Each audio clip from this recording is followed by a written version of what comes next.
please join me in a moment of silence.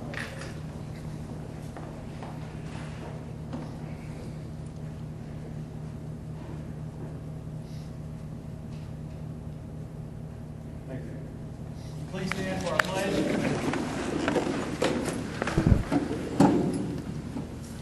Salute, pledge. I pledge allegiance to the flag of the United States of America, and to the republic which stands one nation, under God, indivisible, with liberty and justice for all.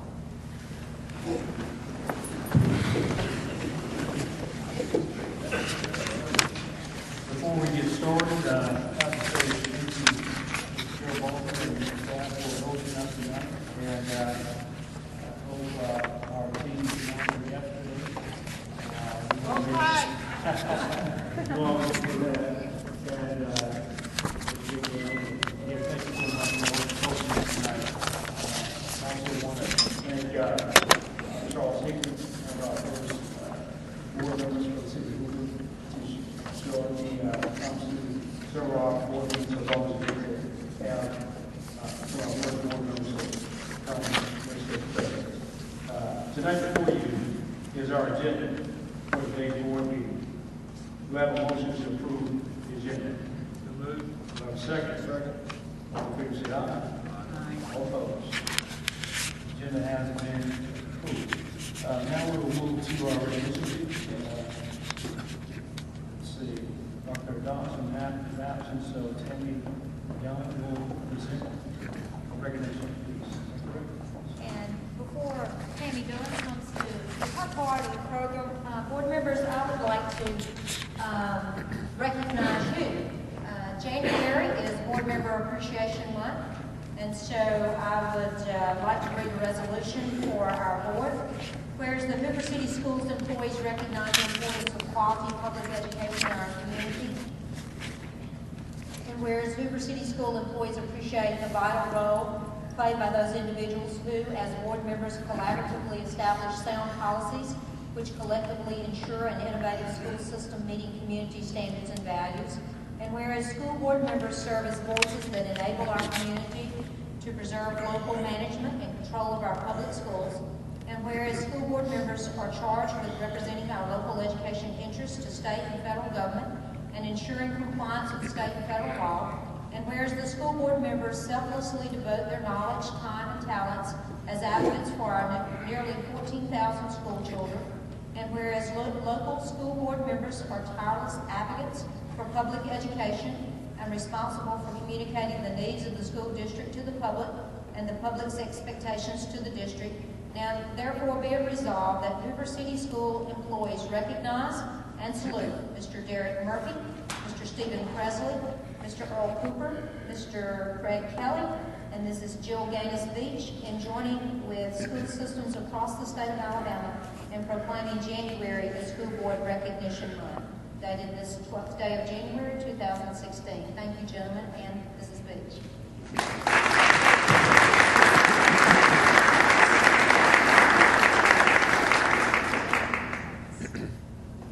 Tammy.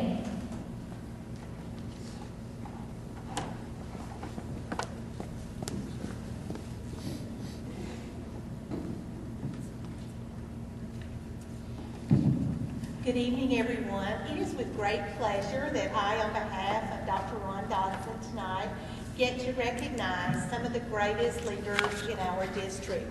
Recently, Stanford University's Orland Beeson School of Education celebrated its 100th anniversary. And in honor of its 100th anniversary, they chose 100 of their alumni who had made a great impact in our community, in our schools, and for education. And 4 of those people, maybe 5, I'm sorry, I should be able to count, are members of our own Hoover family. So tonight we, along with Stanford University, want to recognize these leaders. The first is Marissa Benjamin. She is a math coach at Rocky Ridge Elementary. Now, I don't think I see Marissa here this evening. The second is, here she is. She's running in the door as we speak.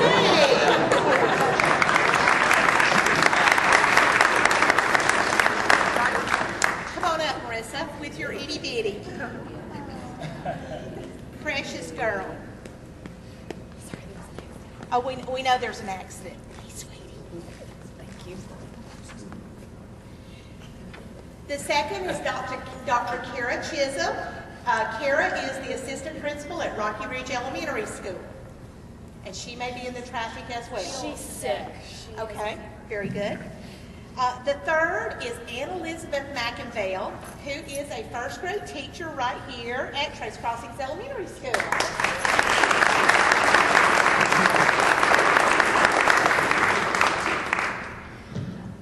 The fourth, whatever number I'm on, is Dr. Wayne Richardson, the principal of Deer Valley Elementary School.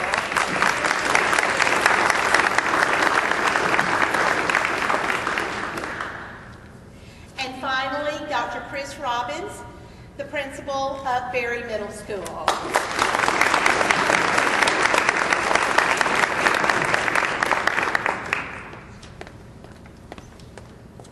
So thank all of you for representing your university so well, and most importantly, for everything you do for Hoover City Schools.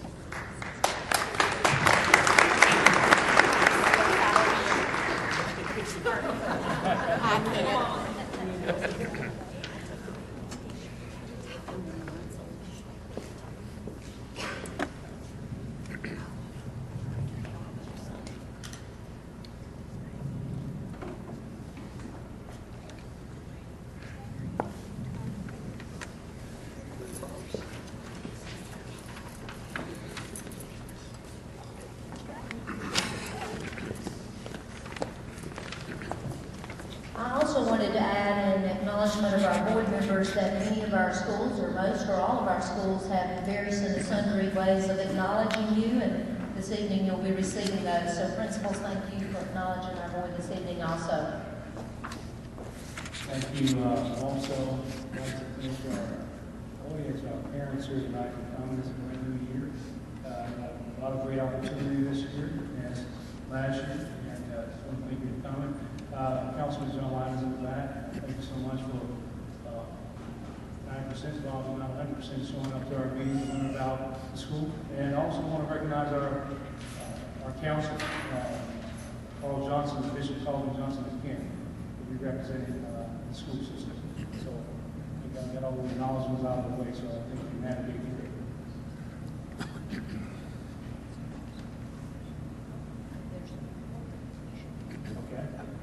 Actually, my name is Chris Nugent, and I'm the band director at Spain Park High School, and I wanted to recognize a couple of the students. It's also on your agenda here. We had a couple of students, members of the Spain Park Band, and I'm joined tonight by band directors A.B. Baggett and Brian Wilson as we come to recognize two students. I've seen one enter. I'm sure the other ones battle the same traffic that we all battled to get here. Ernest Grimes was recently selected by an audition for placement in the Alabama All-State Jazz Band. He represents one of 4 students from across the state that were selected for this honor. He'll be traveling to Montgomery later on this month. Come on, Ernest. He'll be traveling to Montgomery where he'll participate as part of the Alabama All-State Jazz Band. And we wanted to recognize Ernest for this outstanding achievement.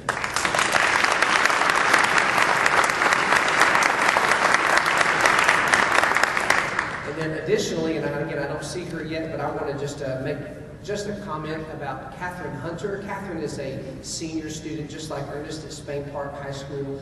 She's actually a National Merit semifinalist, but that's not what we're here to talk about. She's just that kind of kid. She's awesome at everything she does, just like Ernest.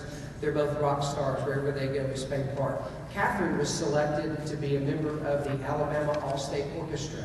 She represents one of 6 clarinetists in the entire state of Alabama that was selected for this honor. Phenomenal honor, and we want to recognize Catherine Hunter for that as well. Thank y'all so much for being here. What do you play, man? Play the saxophone. Saxophone. Yeah, y'all want to shake his hand. When you hear Ernest play, if you close your eyes, you swear he's 50 years old. He is just that mature a musician, and just he loves it. He represents all of us so well in so many ways. We're excited about it. Thank y'all very much. think we have one more building to read.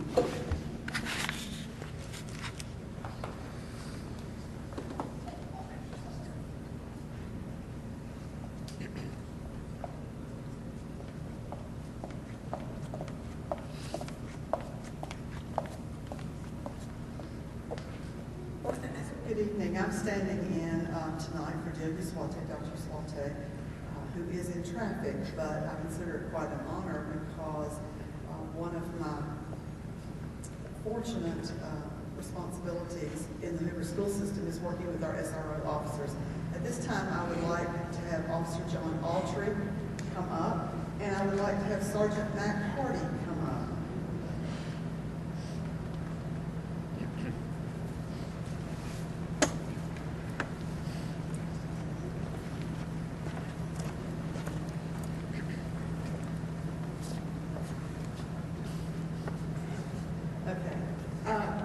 As you all know, our SRO officers serve many, many functions in our school.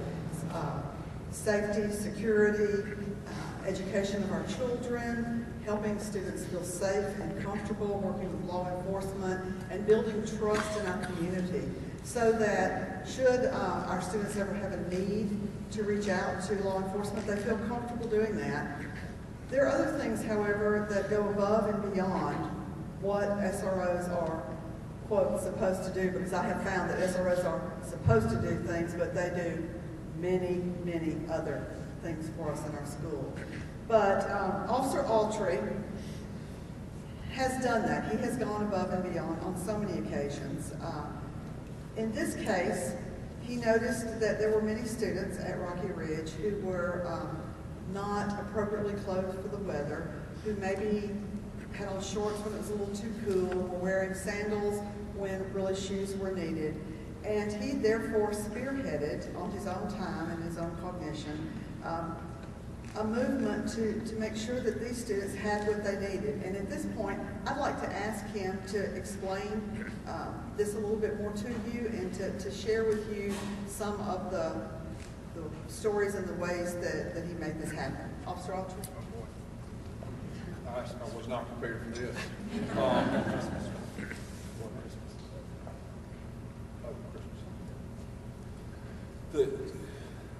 What she's referring to with the clothing is we have a lot of children at our school who are struggling, and they don't have some of the basic things that we probably take for granted, clothing to wear to come to school or to just go around in that is appropriate for the winter. And I really did nothing. My wife, who was here tonight also, Tracy, she works for Southern Company. And I knew that every year at Christmas, their group at work found a charity that they would support. And I couldn't think of a better place for them to use their support than Rocky Ridge Elementary. And what we were able to do is she and her group at work were able to take donations, and we were able to do a coat drive and a clothing drive for the kids at school. And I think this year we were able to get about, I think it was around 50 winter coats and fleece pants, shoes, socks, underwear, just a lot of things that our nurse or the principals or teachers or whoever saw a child in need in their classroom, that we were able to help them out and to fill that need. And we've been able to do that now 2 years in a row, and it's been a really successful program. We're really blessed that we've got a great partner like Southern Company that's helping us out, and hopefully we can continue that because, unfortunately, I don't see the situation getting a lot better. We're going to continue to have children that struggle, and hopefully we can fill that hole. And like I said, I did nothing. They're the people that did all the heavy lifting. Thank you.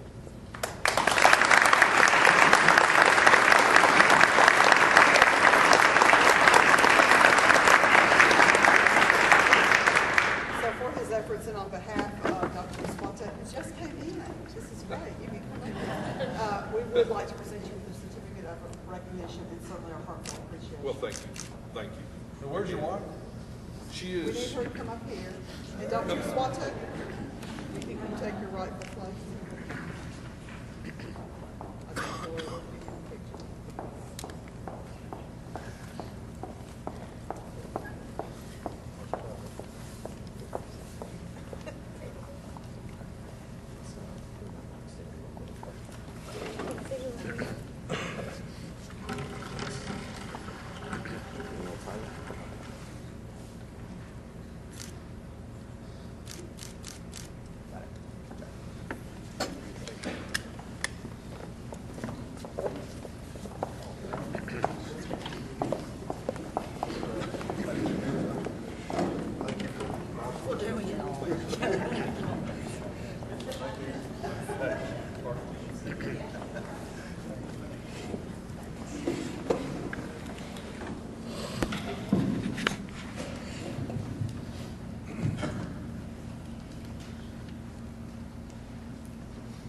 Do we have any public participation this time?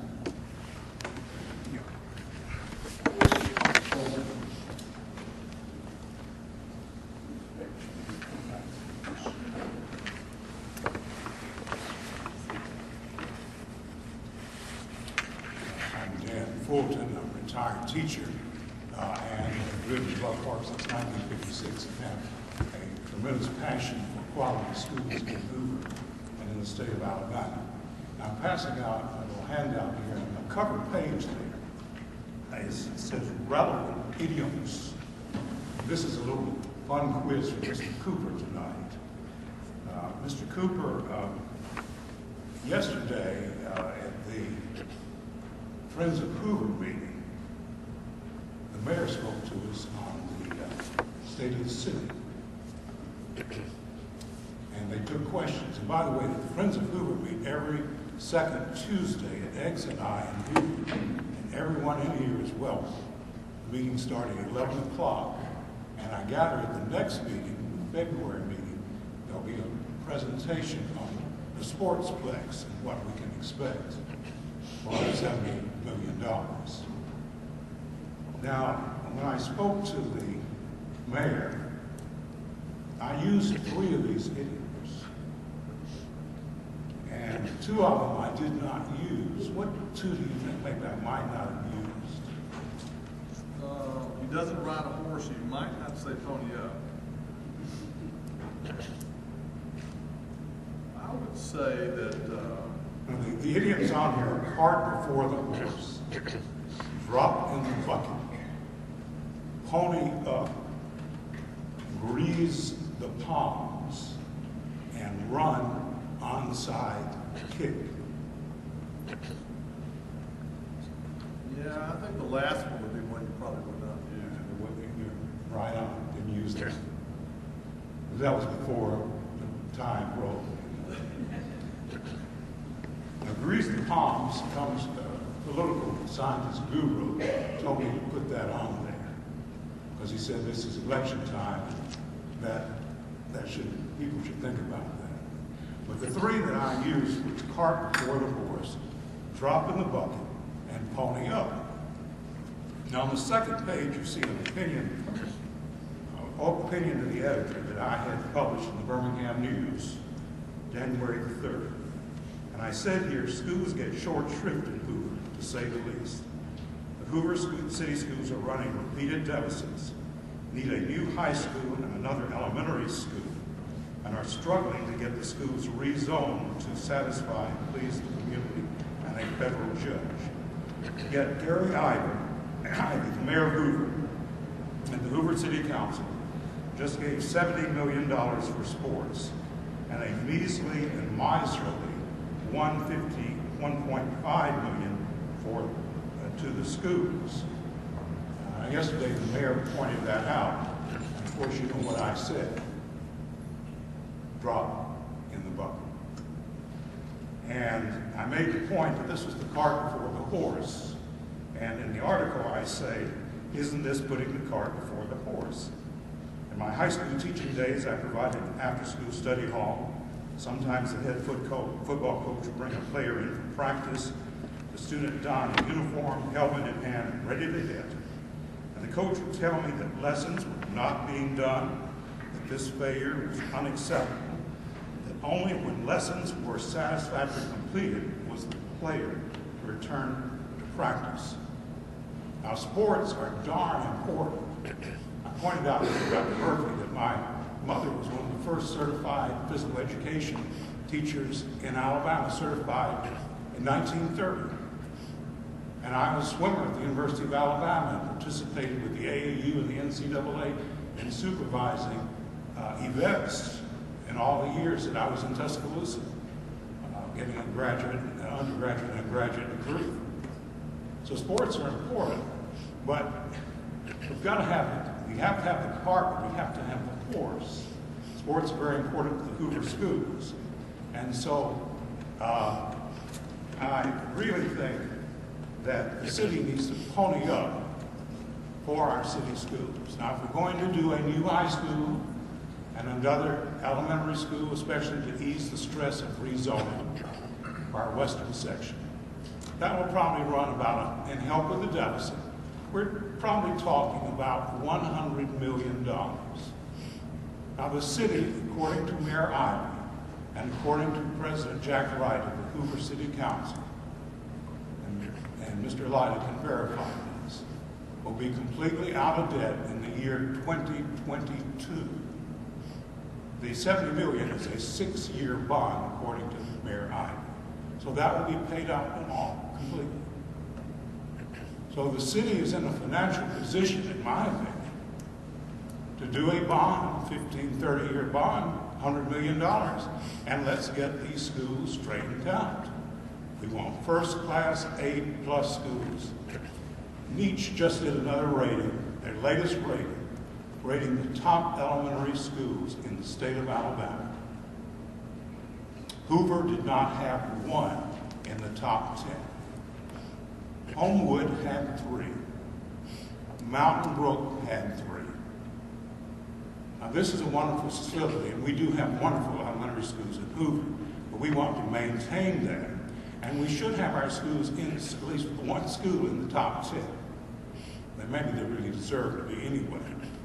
But the point is, Homewood, I think, is paying out one penny, however, their 3 cents they collect in city taxes, 1 penny goes to their schools. That is 1/3 of their sales revenue goes to their schools.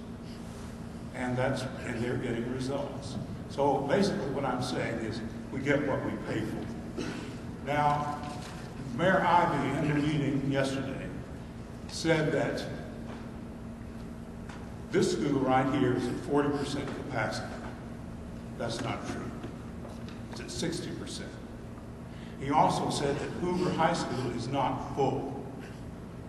I said, well, they're only short about 66. Isn't that about right? 60 students to be completely at optimal capacity. And he said, well, that's 60 students. And so he's expressing his opinion basically on how to run the schools. Now, I have a letter from Mayor Ivey, 2013, and I gave all of you a copy of this. And I want to quote one. I had suggested that we keep the buses.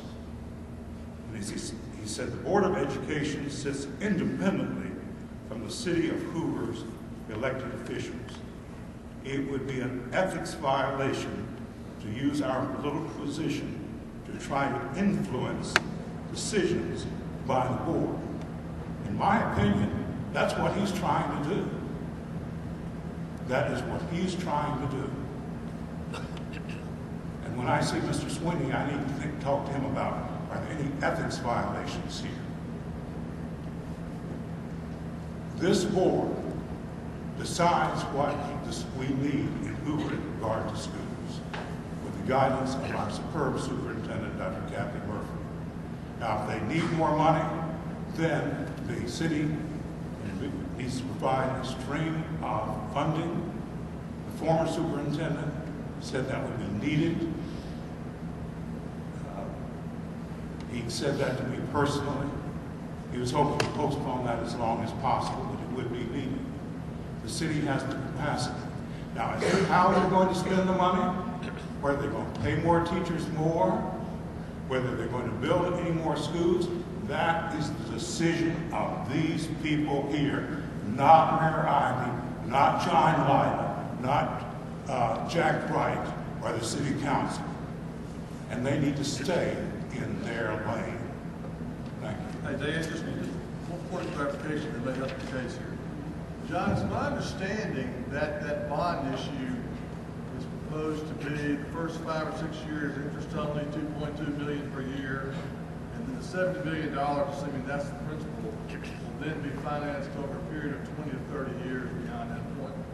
So it's not a 6-year bond; it's a That's 6-year interest exactly only. what he's out. Pledge on the Bible, that's it. I asked him, in fact, I didn't hear him the first time. I said, and John Lida, you were there, but I think you left. I said, is this a 6-year bond? And he said, yes. It's a 20 or 30-year commitment Well, that- after the first 5 years of interest only payments. Well, that is what I was told. And for some reason, no media was there. I wish they did. But I am reporting the truth. Thank you. Thank you, Mr. Fulton. Any additional public participation?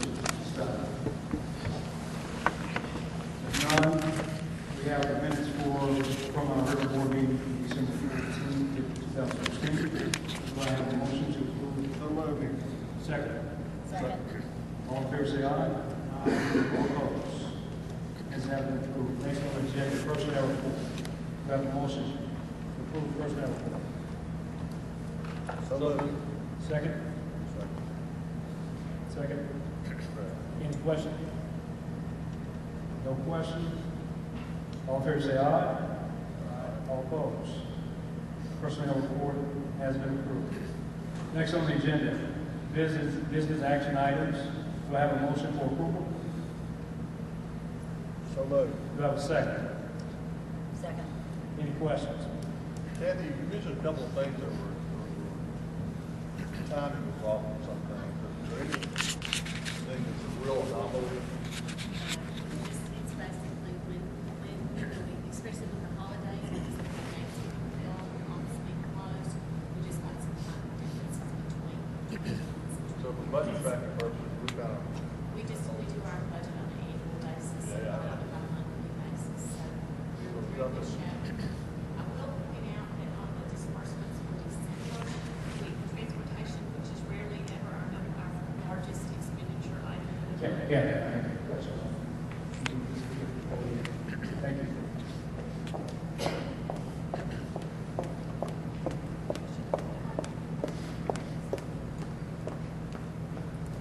Mr. Cooper first asked about if there were any anomalies and asked a question regarding timing differences between expenditures falling in one month compared to another. And that's a normal case that will happen from time to time in normal course of the school board. And with November and when Thanksgiving fell, we had a little bit more of that this year than we've seen in other years. We had some later revenues coming in, so that pushed out some expenditures from November to December. But we budget on an annual basis, not on a monthly basis, so it doesn't cause us a problem with our budget overall.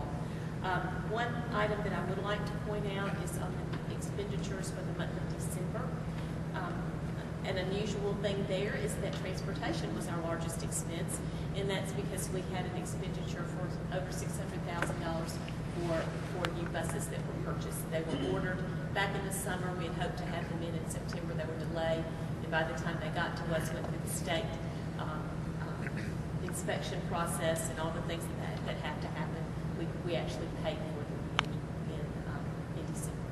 was that a deferred expenditure for 14, 15, this school year? Yes, it moved in because the buses were not deliverable to us by September, although they hoped to get them in last year, but then we moved them into the. That was a contributing factor to the fact that we projected a some odd $1 million deficit. We only had one. Absolutely, and that's one of the reasons why I wanted to point out to you that those were things that did come back. They weren't. It was simply one of those type of timing. Doesn't go away. Doesn't go. Ms. away. Andy, how many buses are they? How many How many in total? buses did they purchase? How many buses? How many?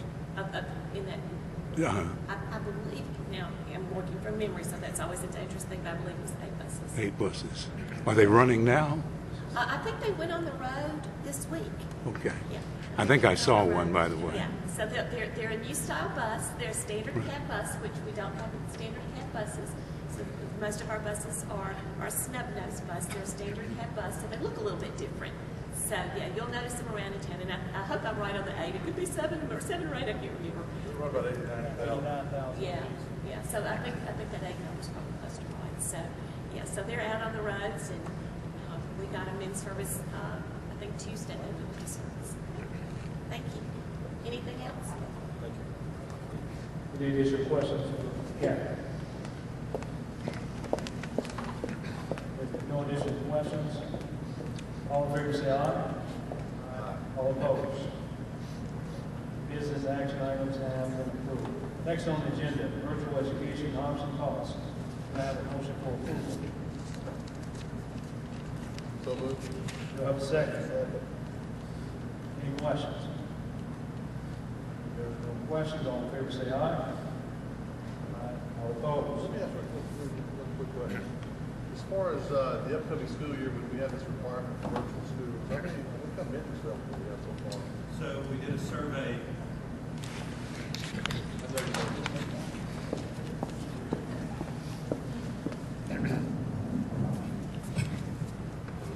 We've done a survey of all our students currently moving into 8th grade and up, and parents. We sent it out. 43 students have said they want to be full-time, and over 300 in some form of blended learning. So 43 would not have to come on campus at all, which is remarkable if you think about it. That's we're looking now at teachers and course selection. So every course could be offered virtually. This is what we're working from at this province at this point right now. And as they do course selection sheets at the end of February through March, we'll go back and start looking at what that looks like and how many teachers we need. We're a little over halfway through the year. What's your anticipated?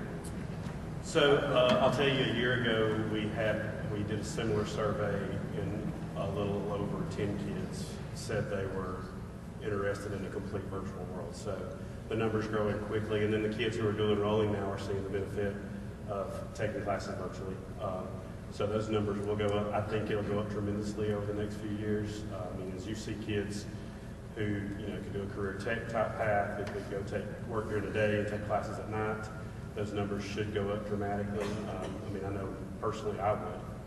So I can't give you a number, but I can tell you we think they will go up greatly.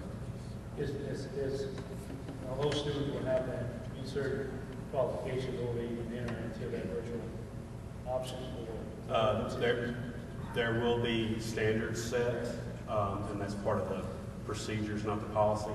The policy just basically says the things we have to say. Procedures will be, we've had 4 meetings now to discuss what we want there and what that looks like. We're currently looking at what Access and State Department says as our baseline. When you say access, people think about access. Tell them what access is. Access is the way the State Department allows teachers to teach other school systems, district schools. So a kid can physically take a class, live here in Hoover and take a class from a teacher in Mobile. It's where other courses can be offered. We have several teachers who teach courses to students in other districts. It's statewide. It is a statewide, yes. Do we get extra funding when we use the labor of a teacher in this system, teaching in another area? How do they get it? The teacher actually, if the teacher is teaching somewhere else, the teacher actually gets paid as a teacher by the State Department for that. Is there any conflict with them spending more time on that than they're doing on They do it outside of the normal days how they're supposed to do it. So Supposed to. But I'm sure you're monitoring. we try to. How far are we on a track to get state funding? What's the number you have to have virtually enrolled when the state starts? So if you want 150 to 250 kids completely virtual, and at that point, it's not guaranteed. We would have to decide as a district if we wanted to apply to be a school program at that point. So we're ways off from that. Yes, sir. Ron, there's been some discussion that, say, a student from outside of our district, maybe even outside of our city, enrolls in our virtual classrooms, that they will then be granted access to our physical locations as well. Any The way the policy is written today, we do not allow students from outside. The way the policy in front of you is written. So we could change that at a later date, but right now it is not written that way. We would not accept students. They have to be a Hoover City School student to be virtual. Thank you. Any additional questions? If none, all in favor say aye. All opposed? Motion has been approved. Next, obsolete items. We have a motion for approval. So, we have a second. Any questions? Ms. Anthony, I know we've talked about this in the past. A lot of this is technology-related devices. And I saw Mr. Schultz here. Is he still here, Robin? There you are. I don't know if any of this can be used for what Robin does, but if you guys could stay in contact on this, maybe we can get some extended use from some of this, that would be awesome. Brian? He's Mr. Schultz? We do. Thank you. Any additional questions? No questions? Actually, start asking Mr. Kelly. Ask you on these items. There are obviously there's no bidding program, right? They're basically scrap items, and for the computers, we strip out the drive, all the nuts of it basically are stripped out, and they're back here sold for scrap. Because I was looking at iPads, and so if anyone wants to purchase those, or The nothing. iPads are completely inoperable. If it's They've operating. gone through 4 classes at Hoover High, so they are inoperable. They're not. I was wondering if Been eaten. people purchase them. And bids The if same they as want every vehicles on there, those will be sold for scrap. So that it is truly obsolete salvage items. Thank you. Any additional questions? No questions, all in favor say aye. All opposed? Motion has been approved. Next on the agenda, our 2016-17 school calendar.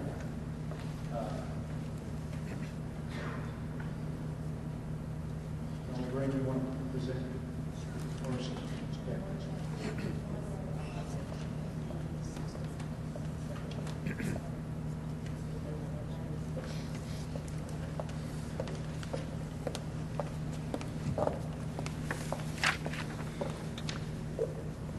Last month, we brought to you the 16-17 calendar for your, I'm sorry, can everyone hear? is that better? Okay. Last month, we brought the 16-17 calendar drafts to you. We explained that the employees had already seen these calendars and had voted for their preference, which was overwhelmingly draft A. Once we presented to the board, we opened the floor up to our community, and for our parents to look at those calendars and make their comments as well. And as you can see from the survey results that I gave you, the calendar A option still prevailed. Jason and I will go through all of the comments and look and see if there are any trends in the comments that might need to be addressed by the calendar committee. For the 16-17 calendar, there were comments, but they were not addressable as per se. I mean, the most common comment was the fact that we are starting so early, which is always true, but again, is inevitable when you have the calendar that we have with 180 instructional days to try and balance those semesters. Other than that, people seemed very appreciative. There were many comments about having the week off at Thanksgiving and the way that the things were spaced out. There were, however, comments by teachers who came in as community members as parents, but also some other teachers had weighed in on their survey and then came back in on the community survey asking for one small change, and we believe that it was a legitimate change. In fact, the calendar committee had discussed it originally and talked about that. And if you'll notice on your calendar, the one that you received in last month, in October, the 10th and the 11th were both teacher work days, or PD days, as could be determined, but teacher work days is how they're designated. Now, if you'll remember, we have to have 4 teacher work days in a calendar year and 4 professional days for teachers to meet their 188-day requirement. The request was that we move one of those days to the end of the first semester, beginning of the second semester. In other words, to allow for a teacher work day in between the 2 semesters when we come back for Christmas. Did not change the number of student days total in the year. It did not change the number of teacher work days. It just merely put one teacher work day immediately prior to the beginning of school, one teacher work day on the Columbus Day holiday in October, which is generally used for parent conference days in elementary and middle schools, one teacher work day on January the 3rd, prior to the students returning from Christmas or winter break, and then the final teacher work day remained at the end of May. So that was the only change, and it was more of an organizational, managerial to allow teachers time to get back into their rooms, get them cleaned up, get them ready for the second half of the year, and make sure all the grades were in and current if they were grading in middle and high school. You know, we had one comment from a parent I thought was very relevant. She was concerned about her child not being able to really get a summer job because there's only really too much of them work. And I only bring that up to say this whole notion about virtual classes and all may be an answer to that kind of concern. The child can accomplish both things. I agree. It will be for the older children, maybe not so much for the younger ones, but it certainly is an exciting prospect for the future. Are there any other questions on the 16-17 calendar?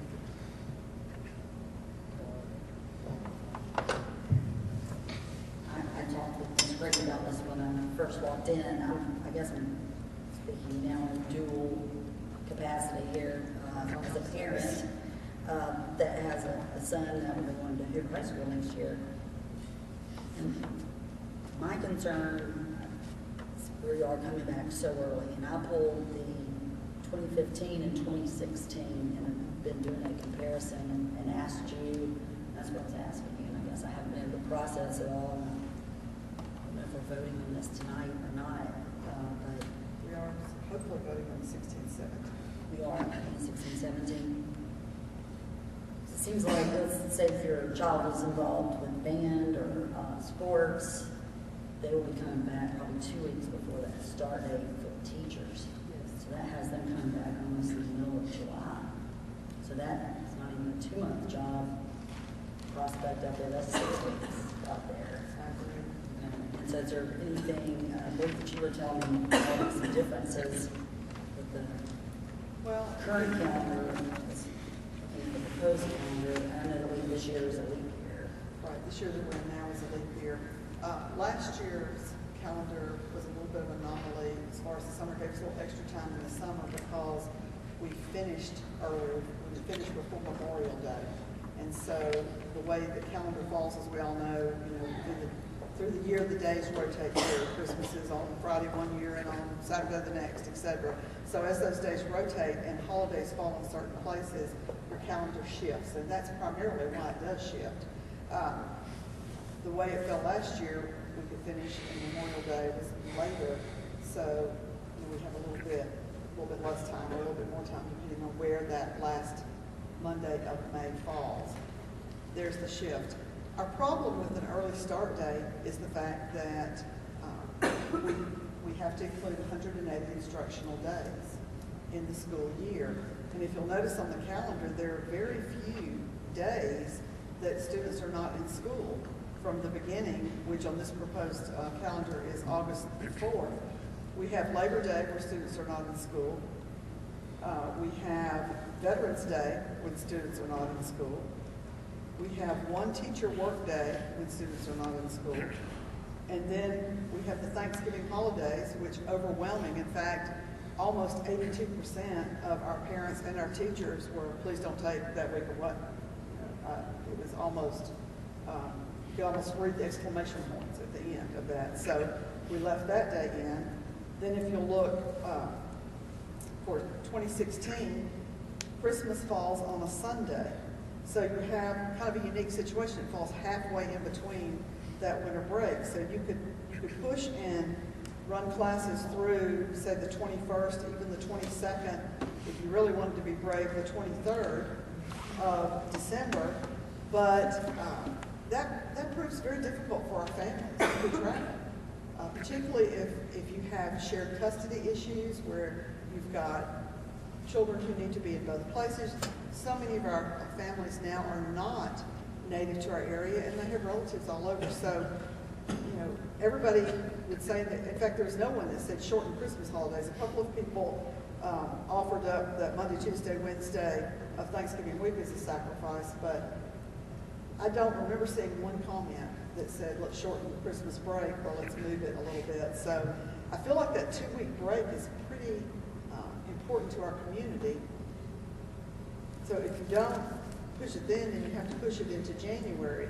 And I find that poses a difficulty for parents of young children with childcare as it is when we come back in a partial week. It's very difficult to get that childcare for those partial weeks.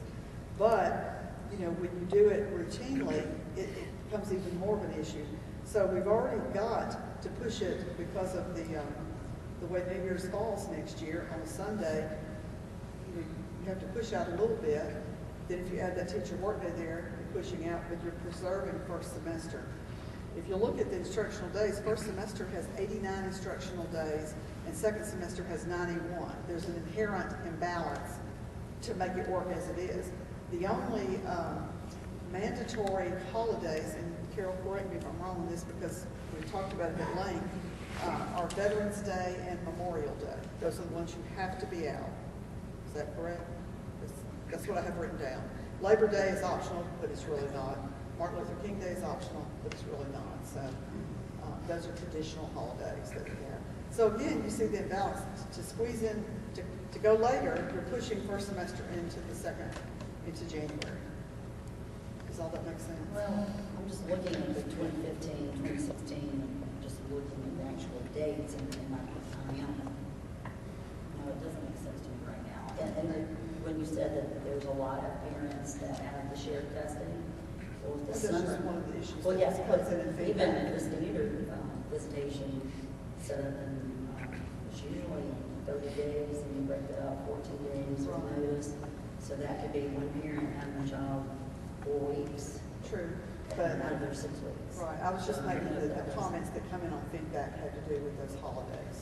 Yeah, and I know that I'm not going to throw things out later in saying this, but I remember when the legislature made us come back later, then we were at Deer Valley at that time, we had the E-days. And now, you know, was the kind of a problem at that point in time because there was a lot of children that did not have access to tablets or their little Chromebooks. But is that something that has been talked about at the E-days? I know that they were kind of painful for Well, You have one other option that rather than 180 days, you could do 1,080 hours. So you have that flexibility, and what you're referring to is when we were waiting for test scores to be returned from the State Department, you know, prior to starting school. But the flexibility we do have is 180 days or 1,080 hours of instruction. So what you could do is to adjust the start times or end of school day times to try to accommodate the hours. If the days didn't work for us, you could look at adjusting the day's length of time. so you would have a longer school day. You have a longer school day, less, but not have to meet 180 days. Could that be the, I don't know what we would call it, what's it called, E-Day? Is that? E-Days Is that what we called it? I don't know what my son's at Deer Valley then, but could we do something like that with the instructional hours? Teachers gave assignments, the kids worked on it on the weekends or certain days, you know, whenever they had whatever time period to finish it. 7 days to finish. In other words, instead of coming to school, we would have an E-day put in there. That would probably require waiver from the state, I would think, if you were going to modify the day in that fashion. Now, there are certainly some schools that have an E-day, but if we were thinking of some sort of multiples over time, weekends doing work, I would think we'd need to request a waiver from the state for some of that. And we have principals in the audience now, and my understanding is that overwhelmingly the E-days were not popular among parents and students. It may be simpler now, we have the devices as well, but as Mr. Phillips and I have discussed, every day is an E-day in Hoover City Schools at this point. Whether or not we choose to have non-attendance days, as far as students not being at school and having work to do at home, that's a possibility as well. But again, one of the issues with E-days would be childcare. So if you did not put those E-days on days where parents would traditionally be home, or during holidays when they would traditionally be home. I guess I was just looking at how we could make the start date more in line with what we've done this past year, which was, let's see, kids came in August the 13th. And the B calendar did propose a little bit later start date. It just didn't get a lot of traction. Because of the Thanksgiving, we're technically that week of Thanksgiving. I agree, I like that week as well. And it's kind of like, something's got to give. You've got to get the time in, the days in. There's really not a lot of option. You can't have, the only day that is that October the 10th, that is a teacher work day. I would recommend that day one way or the other. I think my colleagues would as well, because students can only go so long without, a little bit of a break as far as learning curve, as far as discipline and behavior as well too. So,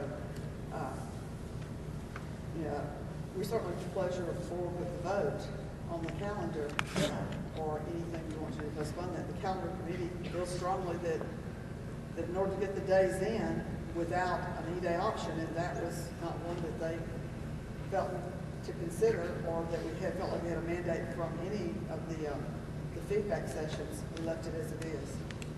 So that's certainly a good job. Thank you so much. And this was based upon getting feedback from all our principals. So not even. It went out to every employee first, and then it was over to the community. Thank you. Any additional questions from the board? If no additional questions, do I have a motion to approve 2015-16 calendar? Motion to approve. Do I have a second? Second. 16, 17. Let's say 16, 17? 16, 17 calendar. Do I have a motion to approve? So moved. Do I have a second? Second. All in favor say aye. Aye. All opposed? Motion has been approved. Next we have. Okay, that's fine. George, Let's just go ahead and talk next about calendar. 17, 18. Okay, while we're on the calendar running. Okay. Dr. Murphy had tasked us as well with beginning to draft a 2-year proposal, as we gave to you last time. And you'll have that in your information as well. There's a 17-18 draft option A and draft option B. And we did the same thing. We opened it up to employees. And the response was a little bit overwhelming. I know that the audience doesn't have that, but I can show you with my handy-dandy graph. This was the employee response. The lighter color was option A that employees liked, as you can see, overwhelmingly. When we put it out to the community, we was a little bit closer. As you can see on the bottom, there was a little bit. I color-coded and looked at all of the feedback to see what were the trends, etc. And I told Dr. Murphy that I felt like that there were some really strong trends. We had, from employees, we had 511 responses, and we had 1,090 responses from the community. So that was a pretty good turnout overall. About, not quite as good as next year's calendar with all, but the feedback tended to be more on, obviously, the earlier start date. Nobody likes the early start date, and I think we can all agree we wish we didn't have to.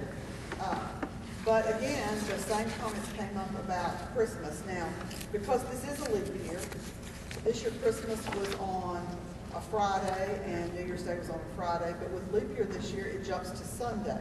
So again, you're in that little bit of an odd place. How far into the quote traditional holiday week you go with classes?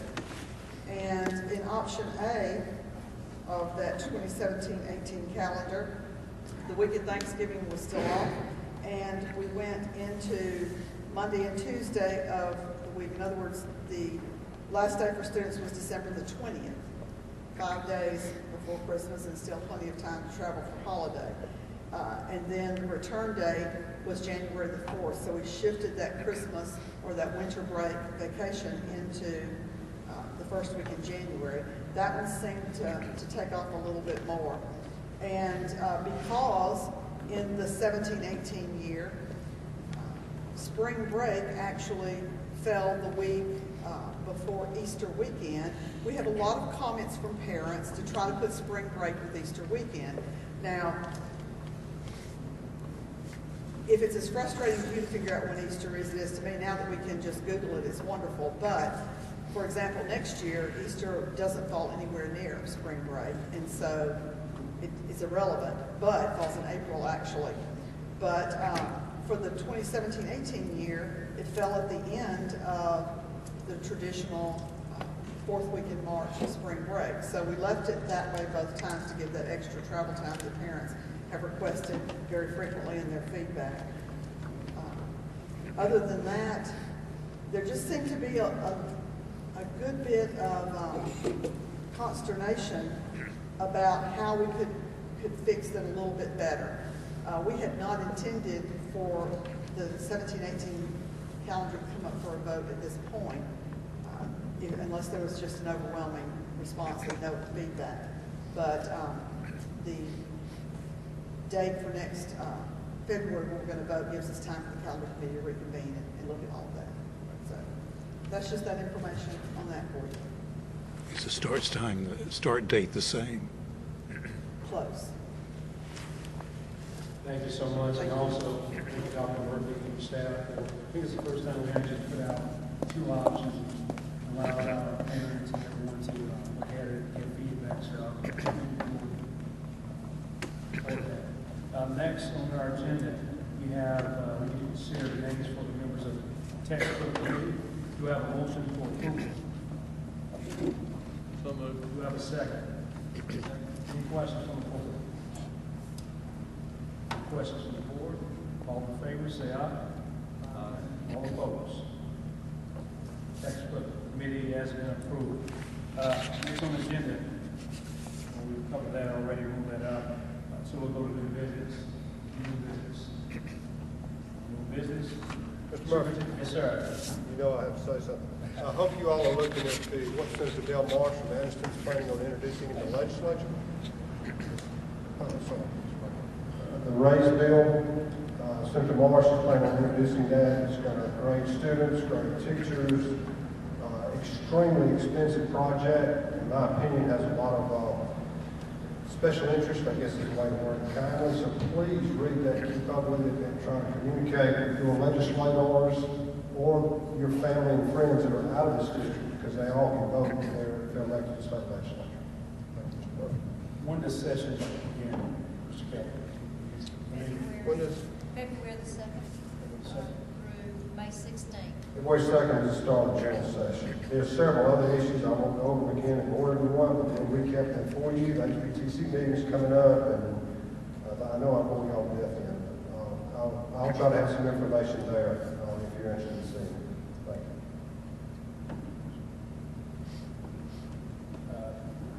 Let's move to superintendent.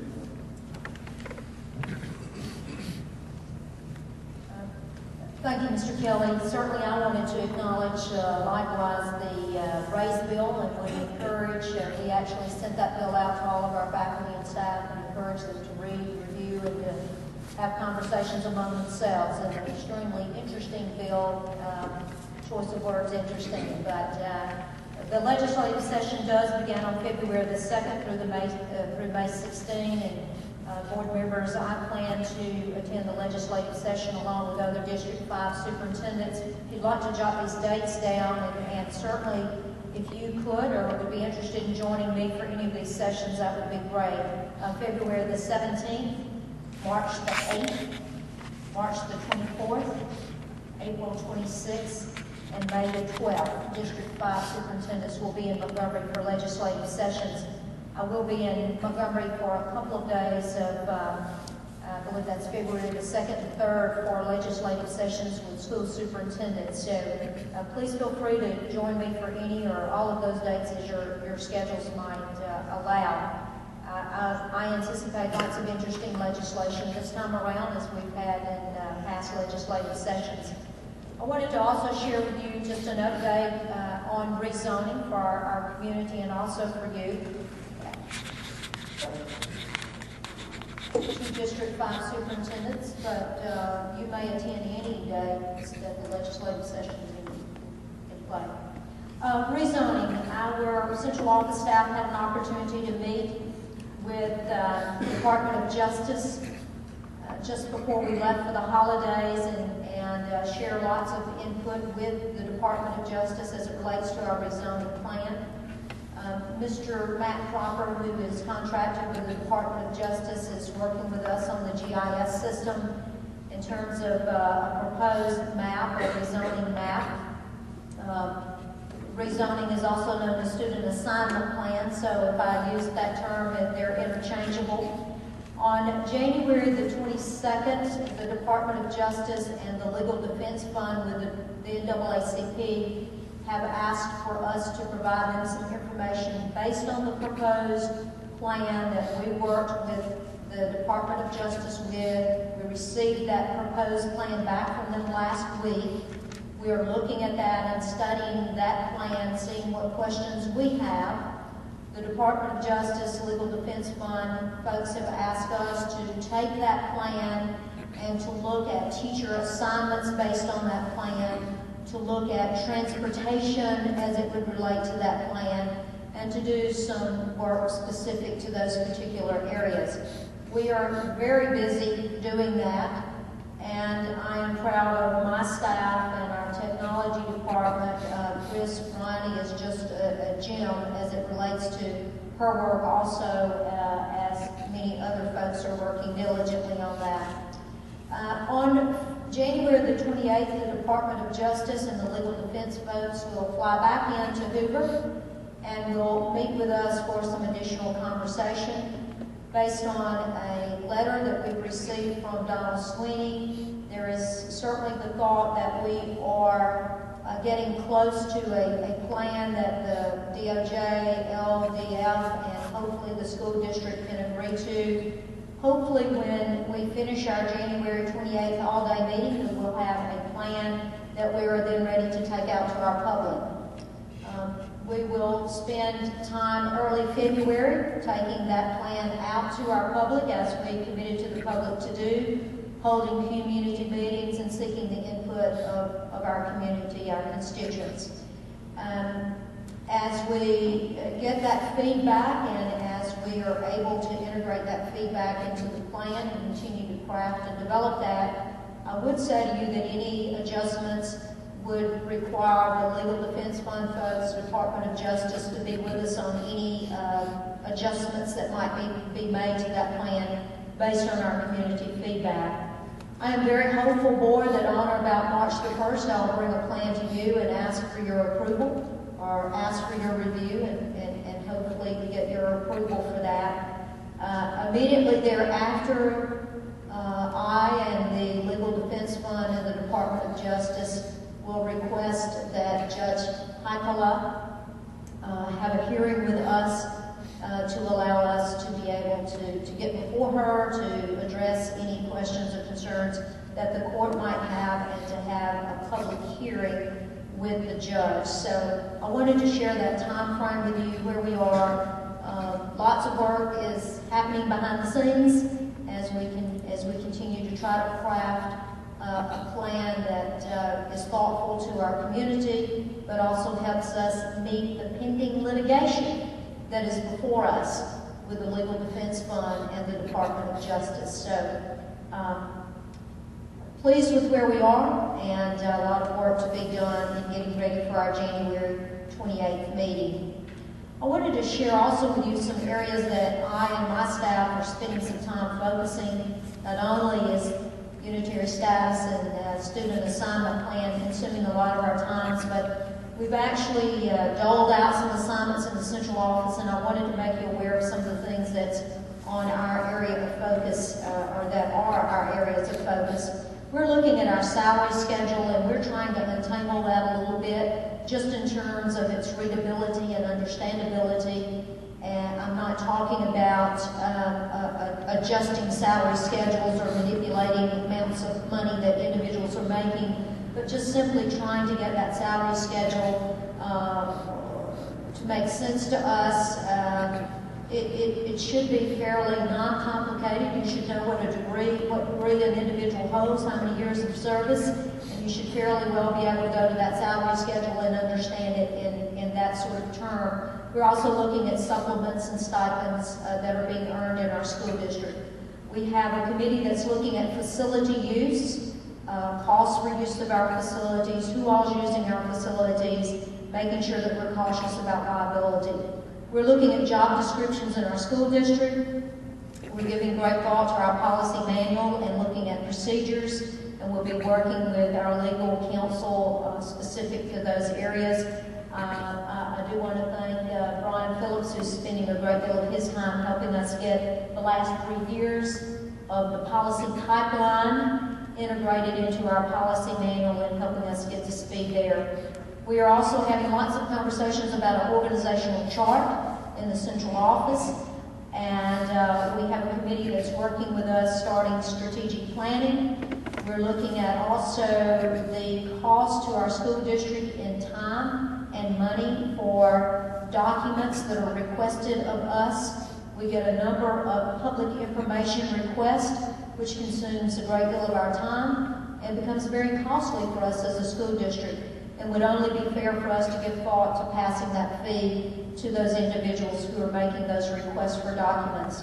We're also looking at e-board solutions as a possible tool for our board meetings. I know it's a conversation some of us have had about whether that's a good tool for us or not.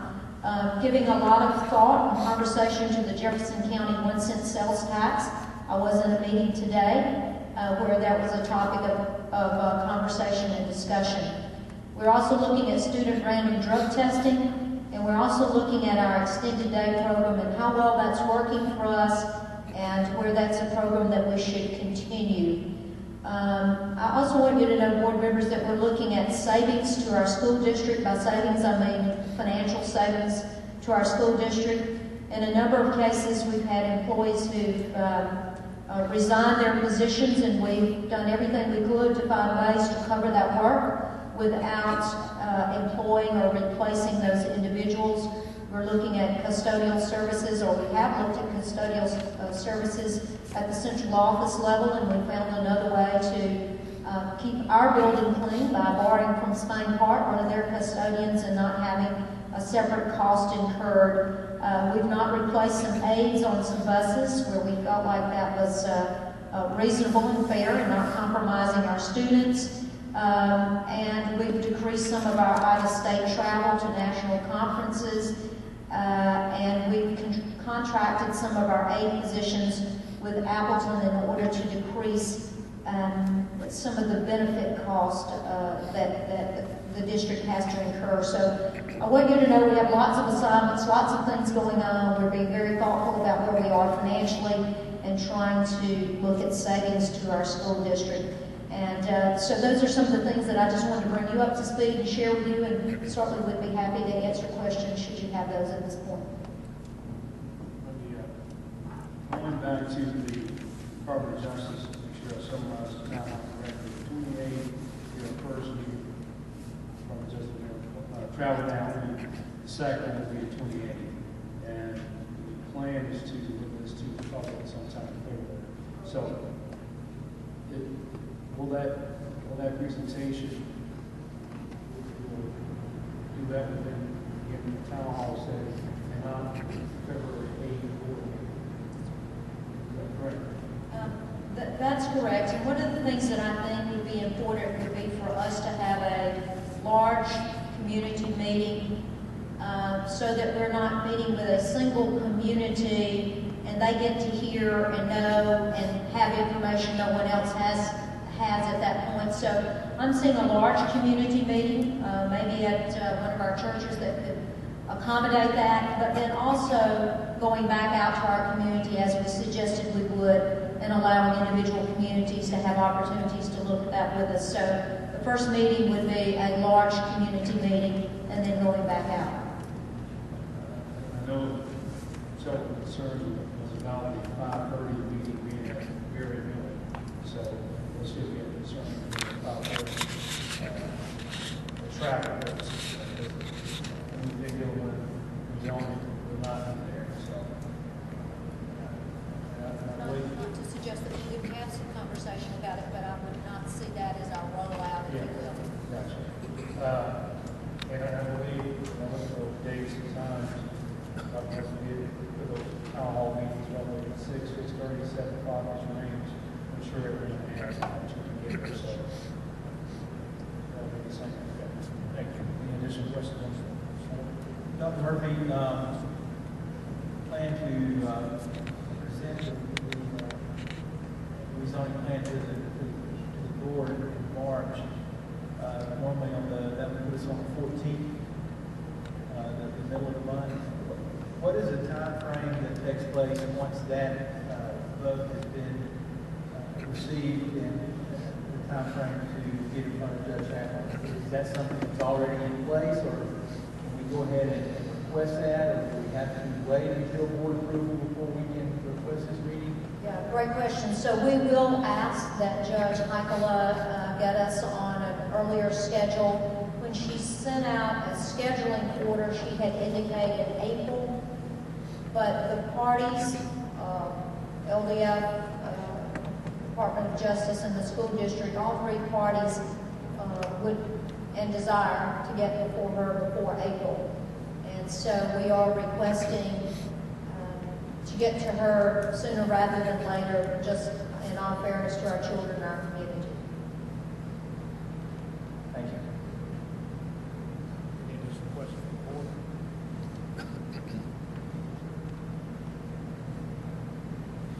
Okay, our next scheduled board meeting is for February 8th, 5:30 at Berry Middle School, and February 8th, 2016, 5:30 at Berry Middle School. The board has determined the need for executive session. Mr. Alden has approved this request. Do I have a motion?